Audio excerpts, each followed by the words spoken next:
Ən çox çətinlik, bəla üz verir peyğəmbərlərə, sonra vəsilərə, sonra salih insanlara.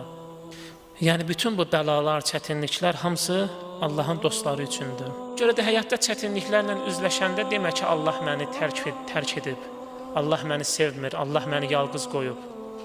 Mən Allahın pis bəndəsiyəm. Xeyr. Allah Teala bütün bu çətinlikləri sənə nəsib edir ki, sənin başına gəlir ki, sən öyrənəsən, sən kim olduğunu tapa biləsən. Allah Teala buyurur ki, mən səni tək qoymamışam, sən tək deyilsən. Amma sənin kamilliyə çatmağın üçün sənin bu çətinliklərə dözməyin şərtdir, çətinliklərlə mübarizə aparmağın şərtdir. Niyə Allah bunu belə edir? Allah niyə görə öz sevdiyi insanlara çətinliklər göndərir?